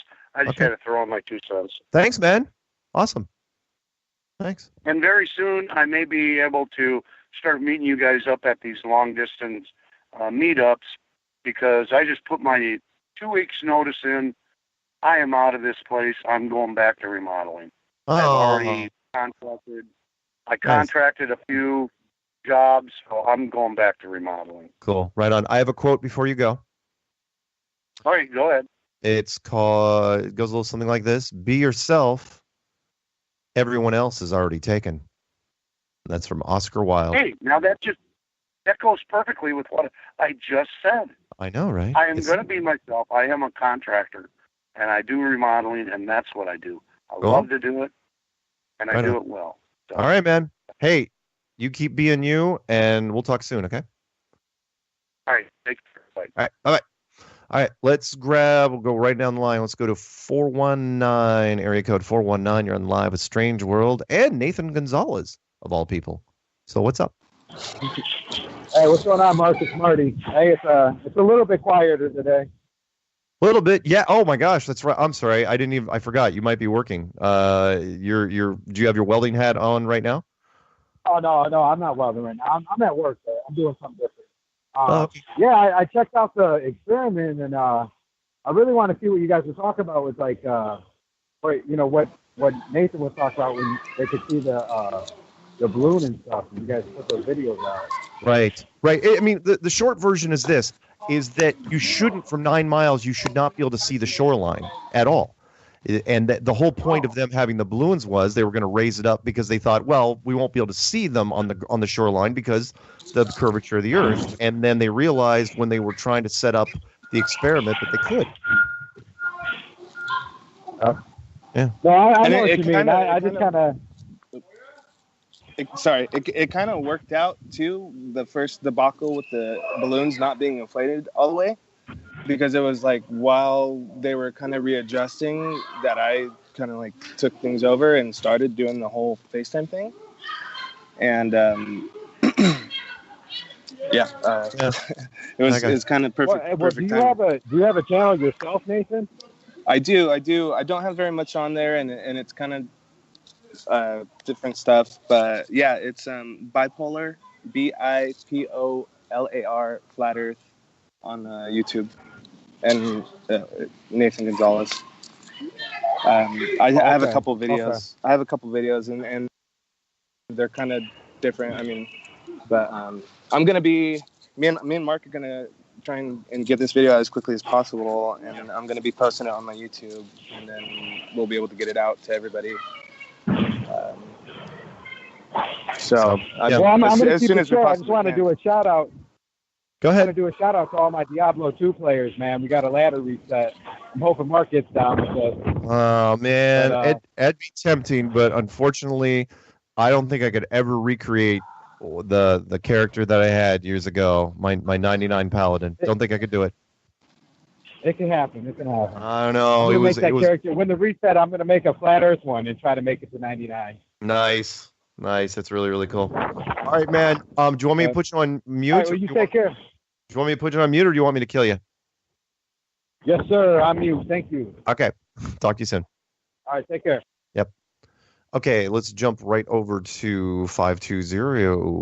Wow, could not speak just then. 520 area code in Arizona, I think. 520, you're up. 520. Are you hearing me? Is your mute button on, son? Key your handset twice if you can hear me. Yep, we're going to mute him. And we're going to go right back to 812. 812 area code. You're on with Strange World right now. Hey, Mark. It's Chris from Seymour. Hey. Indiana. Hey, what's going on in Indiana? Just had a tornado come through not too long ago, the next county over from me, so that's what's going on here. Awesome. Holy moly. That's great. Everybody alive? Everybody survived? Yeah, it was like, I don't know, 15, 20 minutes from here. So. Well, that's not too bad, I suppose. Yeah. Did you have to go in the shelter? Oh no. Well, you really don't have those in trailer parks. Oh. Well. You just gotta kind of hang on and hope you make it, I guess. All right. That's fair and honest. But, anyway, I seen that video you posted. Well, I watched the live stream of the experiment that Rob Skiba did with Jaron. Yeah. So I seen the whole thing, you know, and as soon as you released that video today, and what was it, ABC News or something like that? Yep, you ABC. know, and I commented on there and said, well, we knew that's how they're going to spin it. You know, they were going to spin it anyway, and at least we're getting the word out and, you know, good publicity and all that stuff. And it wasn't. Good. See, even though, you know, and I will say this, and thank you for reminding me of that, which is even though National Geographic will probably come, remember, it's a science-based network, they will come at us with knives. Oh, yeah. They're still covering us. And there will be people there. Yeah, a lot of their audience will be like, well, those dumb flat earthers. But in that group, there will be people that will look us up. And when they do, well, you know, I equate it to like shooting wooden arrows into a bonfire. It looks from the outside like you're doing something constructive, but really you're just making the fire bigger. So, whatever. Oh, yeah. Yeah, that's what. Yeah. And somebody commented from Australia that said, well, Chris Lee, if you would have watched the whole live stream, you would have seen that toward the end, Mark himself admitted that he couldn't see the balloons. And I just thought, good God. I don't think I couldn't see it. Which I didn't know if you did or not. If I did, I would have just predicted because remember that was the whole point. It's like, look, the balloons are going to be behind the distortion. That's the whole reason the balloons were there. Yeah. So. Yeah. And that's what I you know. Yeah. At 4 a.m, that distortion wouldn't have been there. We could see the lights of the buildings on the other side when we first got there. First thing in the morning, you could see the lights on the other shore, which were down at beach level. And by 8 o'clock in the morning, there was so much heat you couldn't even see the buildings. Forget about the lights. There was entire sections of beach that you couldn't see anymore. Anyway, anything else? Well, just real quick, I didn't know if you knew this. You know who Gus Grissom is, of course. Sure yes, I am aware of Gus Grissom. Well, did you know he was from Mitchell, Indiana? I did. About an hour away from me. Well, there's a place called Spring Mill, and you can go there. And I was with my family and my kids, and we were just enjoying the park. And I looked over and see this big building that said Gus Grissom on the side of it. So I go in there, and it's actually a museum for him. And it has the Gemini 3 capsule, the real one, and it has his real spacesuit in there. Wow. Okay, so I got to see that in person, and the spacesuit looked like it was a mechanic's jumpsuit or something. Yeah, yeah, so those early paper thin. Yeah. Oh my God. Yeah. They people really believe that thing would. Yep. Yeah. The early spacesuits were skin tight. They looked like motorcycle suits. And that's what it looked like. Yeah. Yeah. In fact, spacesuits have changed so much, and yet none of them failed. They all worked perfectly, and yet they kept making these huge radical changes to them. It's like, why? The ones those motorcycle suits seem to work just great. Why don't you keep using those? Yeah. Why would you make it bulkier and heavier? You know, why would you do all that when you could just use a thin, easy mobility? You know what I mean? Why would you make it bigger? And absolutely. That makes no sense. No, it doesn't. Wow. Anyway, any shout outs? Hey, I'm going to get off here. It's getting late. Okay. But Nathan, I don't know you, but you must be cool. You're a flat earther, so that's all I got to say about that. Thanks, buddy. You sound pretty cool, too. All right, man. You have a good one. All right, guys. Try to stay away. You too, buddy. We'll talk to you later. Tornadoes. Yeah, tornadoes. Yep. I just cut them off. Annie M. It's a twister. All right, let's do 281. This may be the last call before the break, which is 281 area code. Are you on? 281. How you doing, Mark? Hey, what's up? Hey, what's going on? It's your boy Ron coming live from H-Town. Still out here hot, sweating like Floyd sweating like Floyd Mayweather at a spelling bee. Just kidding. Had a couple quick questions, Mark. Mark, I'm not gonna keep you long. So, question number one: what do you think is going to happen when this Antarctic Treaty finally gets broken? Because I think like there's going to be a country that just goes over there and like I say, that circle. I don't think anyone's the problem with the Antarctic Treaty is that there's too many countries that are tied to it. So let's say you came up with a new country called Ronald, and we'll just call it that. And this country, you wanted to go in Antarctica, you couldn't just barge your way in there. There's too many other countries that you would have connections to. They would try to stop you in one way or the other. There's too much red tape. You can't do it. Sorry. Wow. I know. I mean, Antarctica, the circle's kind of big, and it surrounds us all. So I was just curious, and because I think I believe Donald Trump, he's an undercover flat earther because he keeps calling out NASA on stuff. That would be nice. The treaty's officially not up for review until 2041, and it is the only unbroken treaty in the history of treaties. So I don't know. If I was a betting man, I wouldn't put folding money on it. Anyway, what's your next question? Next question. Break down the so-say fake curvature of the Earth. It's 8 inches per mile squared, right? Right. So that's 8 inches per mile per mile. Sort of like 32 feet per second. So 8 inches times whatever distance you're looking at times itself. So if it's 3 miles, it's really easy. So if it's 3 miles, it's 3 times 3, which is 9. Which is 9. Times 8 inches, which is 72 inches, which is basically 6 feet. And it gets more and more extreme. So let's say it's 10. That's 10 times 10, which is 100 times 8, which is 800 inches. That's a way bigger difference, even though it seems like it shouldn't be. And it gets worse from there. And we don't see any evidence of that anywhere ever. Okay, because like I say, science is in trouble or whatever. As you say, more and more flat earthers are starting to come out the closet, and like I think in my lifetime it's going to be, I don't know, some kind of uprising or something. I'm predicting it. That's what I believe. I believe so too, man. I think we're there. So. I'm meeting flat earthers randomly every trip I go on, and I think they're all out there. I think the Flat Earth Army is huge, and it's hidden and has a lot of potential. Yeah, I need to get me some flat earth gear. And one more thing before I go off. How do I get on the chat group with you got Flat Earth and other hot potatoes? The chat group with you and Patricia Steer. Email Patricia Steer. Miss Steer at yahoo.com. Okay. All right, man. Shucks, man, and that's about it, man. That's all I really wanted to, so say holler at you about, man.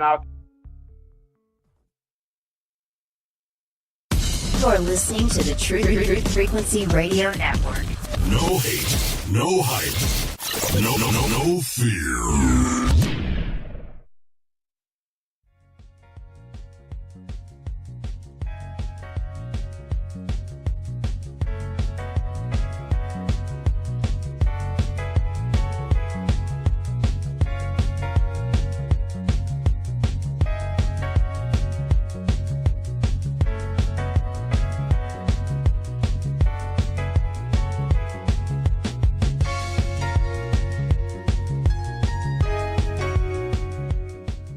Welcome out to Strange World, part 4 of 4. Yeah, that was Joe Jackson stepping out from his album Night and Day.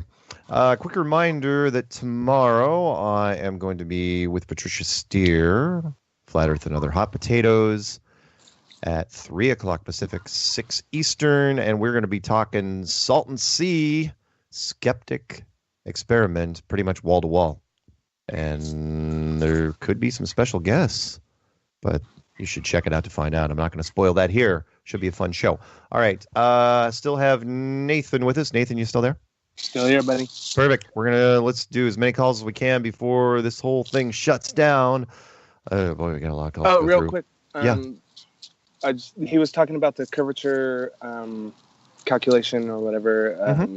And for the 9.6 miles, it comes out to 61.44 feet. Perfect. That's curvature.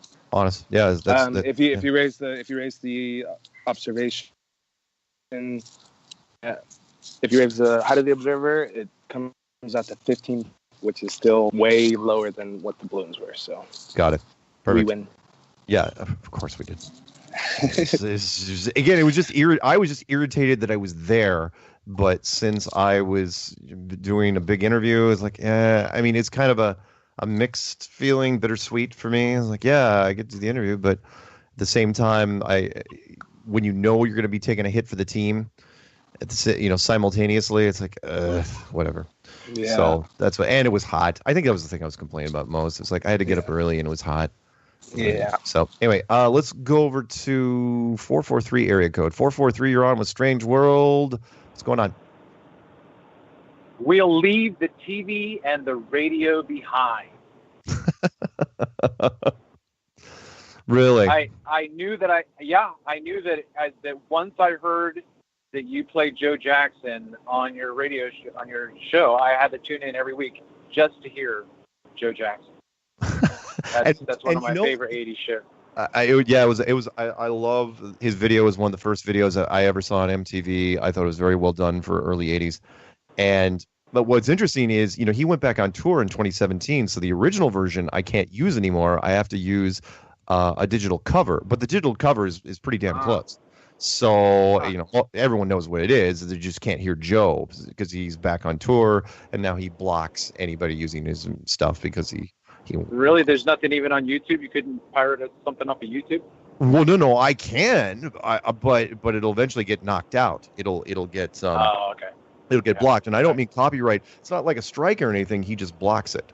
So whatever. That's true. All right. Well, hey, this is Travis, and I've got a YouTube channel called The Plain Truth. And so I was working on an episode today, and I want to run it by you.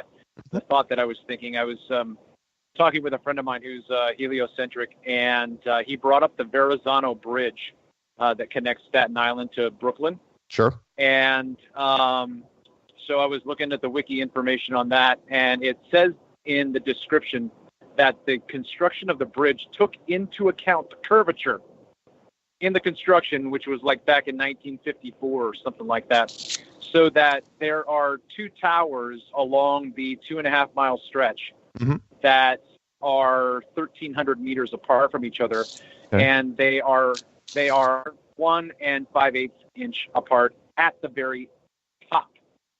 Yeah, so not buying it. Yeah. That right? No, I know, but I've been trying to think through because my friend's bringing it up as and what he did was he sent me his calculations for trig, working backwards. So according to him, he's not presupposing R, and he's just simply working with the math. And he says the math works. The math absolutely works, so that the radius is proved by the fact that it's actually. But here's my question, because I had never thought about this before. So when we talk about 8 inches per mile squared, the drop, the curve, in my mind, doesn't start until the mile. Every point away from you, it's already curving. But in my mind, as I've talked about this and as I've thought through it, I've never thought about the mile. So how would you respond to that thought? He's right. The curve, if you believe in the mainstream model, yeah, of course, the curve starts anywhere. Wouldn't be matter if it was a mile, if it was 100 yards, if it was an inch. Technically, there would be some sort of fraction of a curve somewhere. But and I understand his math, but the math isn't going to save him because visually we can never see it. Professionally, it's never used. Militarily, it's never used. Every single person that I've ever talked to along these circles has all said the same thing. We've all heard about it. We all understand what the drawings are supposed to be. We understand, and some people understand the math, although most people don't. I mean, most people don't get to trig, but nobody uses it practically ever in anything. And if somebody says, "Oh yeah, the bridge actually uses this," fine. You want to say that, you can, but visually we can find just about any other instance and go the other way with it. Yeah. So, no. I mean, I can think through it along those. Sure. Yeah.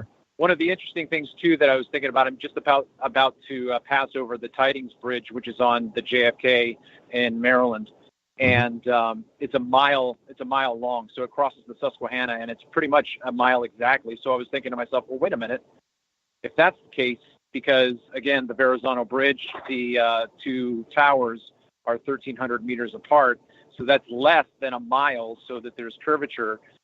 There would then have to be on the Tidings Bridge curvature. So it would be interesting, even though there's no shoulder and you couldn't do it, but to find out how level the bridge is itself. Just thinking outside of, No. I absolutely hear you.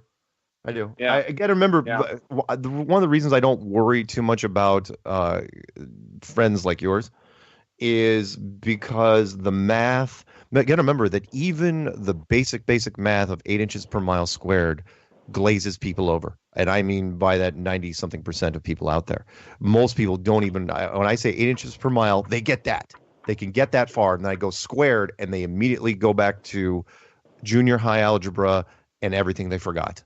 And if they don't get that, I'm sorry, anybody that even hints trigonometry, I go, hey, you can talk trig all you want. Your audience is gone. There is no audience for trigonometry. It is a fraction. No, this guy's the audience for it. He was totally geeking out. He had it all scribbled out on his napkin, and he knows trig. Yeah. Yeah, I'm just saying that he is in a rare air when it comes to math skills. Okay. Most people don't know trig. So when any globalist, and I get what you're saying, if any globalist came at me and said, hey, I've got some trig formulas I want to tell your audience, it's like, go ahead. They're just going to hear static. That's all they're going to hear. Anyway, I gotta jump to another call from New York. Any closing remarks from you? Anybody? Live flat and prosper. Nice. Very good. All right, man. We'll talk soon. All right. Take care, Mark. Bye. All right, we're going to jump straight over to 845 area code, and that's in New York. Start spreading the news. Hey, Mark. What's going on? Hey, Mark. Long-time caller, long-time listener, long-time stalker. How are you? Yes, you are. I have to keep extra flashlights around my bed just because of you. Yeah, I would. Well, I saw you put one by the pepper spray. Yeah. And that's scary because hey, Nathan, how are you? I have a fireman fantasy sometimes. I'm good. How you doing, bro? Oh, yeah. Pretty good, Fantastic. pretty good. Beautiful night out, clear. I could actually see stars, and it was weird. They were spraying today, and I saw another. I don't know if you remember the GIF I sent you, Mark, with the spiraling chemtrail. Yeah. I saw another one today. That's weird. I don't know what the hell that is. I don't know either. Yeah. Hey, I just want to make it quick. I know you got other people. Awesome that you were there, Nathan, and caught them lying. That's freaking fantastic. Oh, yeah. And to be fair, we can't necessarily guarantee that all of them were lying, only that somebody knew that they could see it and then didn't say anything. It's like, okay, what's the term? They didn't tell the whole truth. Instead of saying it's a lie of omission. Yeah, instead of there you go. Yes. Lie based on omission. Yep. Yeah, and absolutely. And wait till you see the footage, bro. Well, they are just flabbergasted. Like, don't even know. And you can hear. It could be the what do you mean? brainwashing. They It's see it. There's forcing them curvature. to not There's see it. curvature. Yeah. But I'm But super. at least they tried, ecstatic that I got it. and it blew up in their face. That was good. Yeah, that was good. Cool. A rude awakening. Agreed. See what the people here have been doing and trying to prove. And I'm going to say it again, and I know people hate me or whatever, but we've got to move away from lakes and land and everything and get to the coast. It has to be the ocean. Yeah. Because there's no arguing. Because if we use, like they were saying, Utah or Kansas or whatever, we know it's flat, but that could be a flat section on the globe.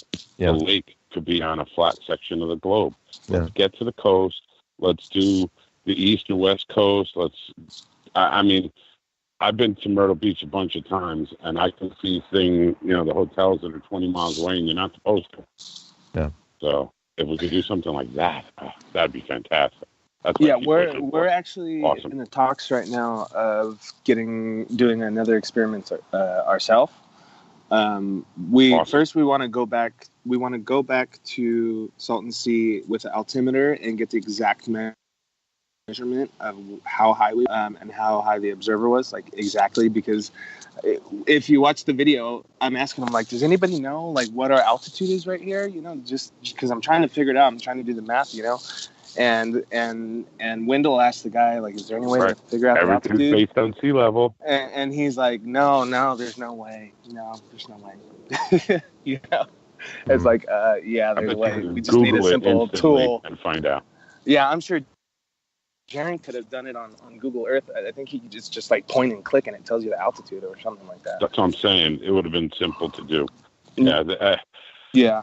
It's still awesome, though. It's still awesome that there was people there, coverage, people are talking about it. It's fantastic. That part I'm totally thrilled about. Yep. It was very cool. Hey, and I'll let you go. I know you got other people. All right, man. Awesome. Hey, it was nice talking to you. I got a quote. What is it? I got a quick quote. Okay. Perhaps the truth depends on a walk around the lake. Wallace Stevens. All right. And I have a quote for you, which is, nothing is impossible. The word itself says, I'm possible. That's from Audrey Hepburn. Nice. I did not know that about Audrey. All right, man. We'll talk soon. Okay? Awesome. Keep it up, Mark. Shout out to everybody. And awesome job, Nathan. Good thing you were there. Thank Peace you, out. Nice to meet you. Bye, guys. All right. Bye. All right. Let's jump over to 512 area code. 512, you're on with Strange World. What's up? Hey, Mark, it's Chip. How you doing? Hey, it's Chip Baker. Yeah. Hey, Nathan, how you doing? Good to hear from you guys. Was pretty much expecting what you all got out at the Salton Sea. It's a pretty brutal place. You would have had a lot more fun if you went over to Slab City. I think it was Flat Earth Uber suggested that would be a good place to go. I saw a good National Geo write up on that place, which is pretty cool. This is a little off topic, Mark, but for some reason that triggered my memory. I was out in California for some years, and I met this guy, and he claimed to work for Tesla, and he claimed to be the carbon fiber guy who was actually building the Orion capsule. And this was some 4 to 5 years ago.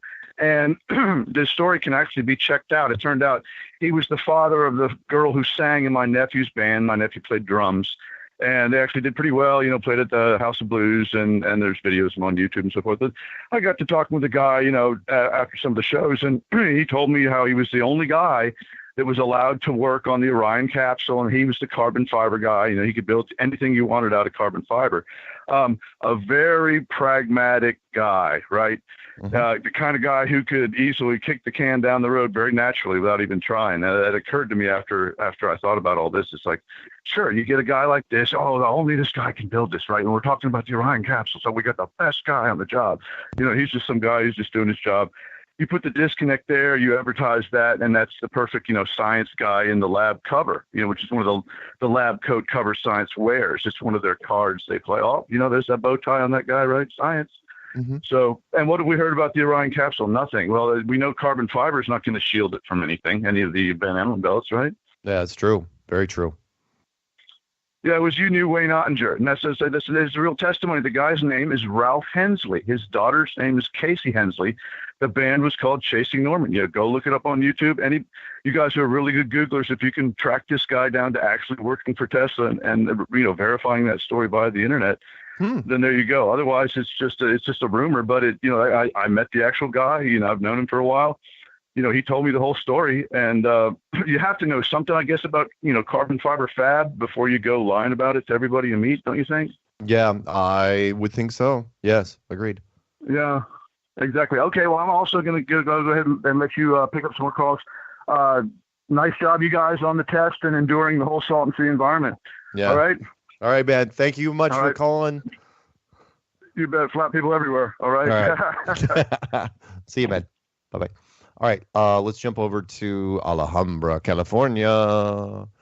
It's got to be Josh. What's going on, Josh? Yo, what's up, Mark? There it is. There it is. Can you hear that guy in the background? Hey, Mark, Dan the Waterman. Josh and I are making dinner. Hey. I'm over at Dan's and we're barbecuing. It was right great on. to see you, Mark. Thank you so much. Thanks so much for coming. No, Dan, you did a wonderful job with the meetup. Everyone that was involved, we crushed it. The meetup couldn't have been better for not only National Geographic but CBS, and we represented, and it was a fantastic event. Loved it. Yeah. Thanks again. Yeah. No, it was a blast. Yeah. And then Sunday happened. And then Sunday happened. Isn't that the truth? Then Sunday happened. Yeah, Sunday was still a lot of fun, though. Sunday really was a lot of fun. Sunday, well, I will say this, it was a learning experience, and you were out there. You stuck it out with us. That was awesome. Yeah. It was okay, so it was fun being around everybody. Yeah. And I must say it was a blast being able to argue with all those guys because they were like children. Right. They had to keep walking away. Yeah. Oh man. I mean, I was okay, talking to. Sorry, go ahead, Josh. Go ahead, Josh. Oh no, that's all right. Go for it, bro. No. You. Okay. Either one. I don't care. This is you, bro. It's your call. Go ahead, Josh. Oh no, it's all right. Well, okay, so the dude Spencer, the guy that was walking around with the Diet Coke and the hat, I was talking to him. No, not Spencer. I was talking to Underdown. Underprepped. Well, Underprepped. we call him Underprep. So Underdown. I was talking to Underdown, right? Yeah. And I was talking about like the whole curvature thing, right? About okay, so it's curving away from us. So why aren't we seeing it curve? Like this lake is like 30 miles across. So we should, from the middle where we're looking, one way it should start curving, and the other way it should start curving at the same rate that it's curving away from us. And like, I got that, and it was funny because he said the phrase, "It's not a ball, but it's a ball that." Yeah. And I was just like, "Wait, you just said it's not a ball, but it's a ball." Right. Right. I saw your video. They You think just put it's- out. I watched you. You put out that really short video on that. I caught that. It was good. Like, Oh, that's you recorded them, Josh? You got them recorded? Mm-hmm. Oh, cool. Well, I was streaming on Poncho's channel while I was talking to these guys for like an hour. Oh, cool. And so last night I went and grabbed it off Poncho's channel and just chopped it up into different sections and stuff. Yeah. Because there was a lot of really great conversations, and it was really cool. Honestly, probably the highlight for me, guys, was being able to chill with Rob Skiba, because I've always had great respect for Rob, and he is one hell of a person to get a hold of. Oh my God, yes. He is really tough to get a hold of. Yeah. He was super And nice. so, yeah, no, it was fun. Dude, it was fun chat. It was fun being able to chat with him. Mark, it was great seeing you again, bro. That was awesome. Oh yeah. We've run into each other a few times now. Yep. Nathan, you live like right next to me. I see you every other month. Yeah. Still not enough. And exactly. And you know what? It was really cool seeing Patricia as well. Yeah. Because that just made me laugh at so many things I have seen over the last year about her. Like just. Oh, I know.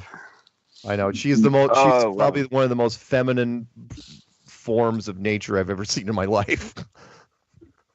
The poor woman practically melted. I know. By the lake. I know. My wife's tiny, and I told my wife like she's smaller than my wife. Yeah. She's so petite, but she's so graceful and elegant at the same time. Yeah. She's a 40s movie star. She's fantastic. But yeah, so I actually so the girl that set up the experiment though, Sydney, the one that's with IIG. Oh no, that one. Sydney. Yeah, the other one. Yeah. Cindy. Isn't it Sydney? Okay, so the Mark, blonde girl she's was a ours, flat wasn't earther. she? I thought she was Well, part she of their was a flat earther, but she wasn't ours, Mark. She had no idea who we were. How the hell's that work? Yeah, from what I Mark, understand, she had she works. no- She was with them, and she proposed the experiment, and then somebody else the very same day proposed a flat Earth experiment too, and so they decided to go with it. That's the story that I heard. I don't know how true that is. I actually talked to her yesterday. I wasn't able to talk to her for very long, but I could be. So I don't know. She wasn't one of ours.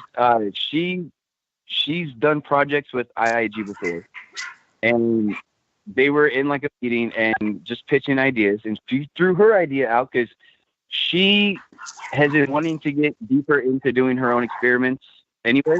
Yeah. And she wanted them just to oversee, so it could be reviewed, so it could be legit. And then after a while, like when it came back, they were like, well, we're going to do it. And they pretty much just took over it. And that's when things started changing from her original plan. Right. Because it was originally Mark? supposed to be over the land, right? It wasn't originally supposed to be on land. Yeah. And it was originally supposed to be at night. But, okay, so she had no idea that anyone was showing up, man. She had no clue at all.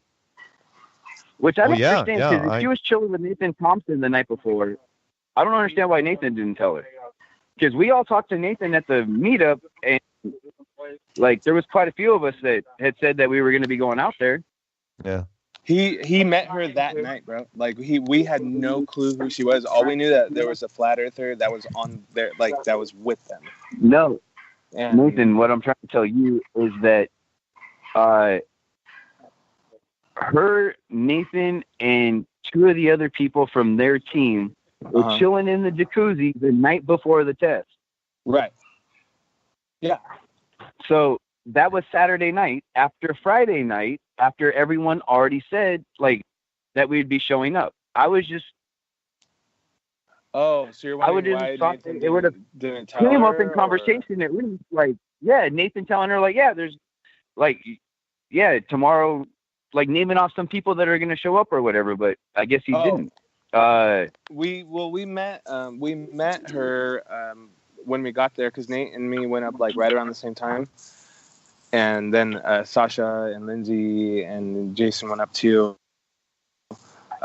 But we met them at the restaurant, and they were still with IIG, and it was just, I mean, I didn't know who else was coming. Right. I mean, because people said they were coming. Or hey guys, we got about a minute 45 for closing remarks. Anything on your side, Josh, before we close this thing down? No, dude. I just want to let you guys know that apparently to this girl, we all the flat earthers wrote in like the freaking cavalry, dude. Like. Yeah. Oh yeah. The flat earthers for a 5:00 a.m. test on a Sunday in the middle of the freaking desert. If that's the sort of the enthusiasm was off the charts. If we can bring that to the table in something like that, nothing's going to be able to stop us. And National Geographic was actually concerned about that towards the end. They were asking some really heavy questions, like saying, "What if flat Earth gets so big that it can't be controlled anymore?" And like, why would you want to control it? What do you hope to do? What are you afraid of exactly? What if we lose control of everything? Yeah. What that was the question. It's like what happens to science if you win, basically? If flat Earth turns in, it's like, well, we'll have to find out, won't we? Anyway, gotta let you go, Josh. I gotta say goodbye to Nathan and shut this thing down, okay? No problem, guys. Right, peace out. Have a good night. See you later, brother. Have a good one. All right. Anyway, Nathan, thank you very much. When we're done here, the music's going to cue in about 20 seconds, and then stay on the line with me for a while. Thank you for everybody that called in so far. Sorry I couldn't get to West Virginia, New York, North Carolina, Normal Virginia, and Oregon. We just don't have the time. There's not enough time in the rest of the show. But we'll do this again next week, and you can always email me at msargent23@comcast.net. And of course, I will be on tomorrow with Patricia Steer on Flat Earth and Other Hot Potatoes. That's it. So, hey, Nathan, thanks for coming on. Thanks for having me, Mike. Appreciate it. Stay with me. I will.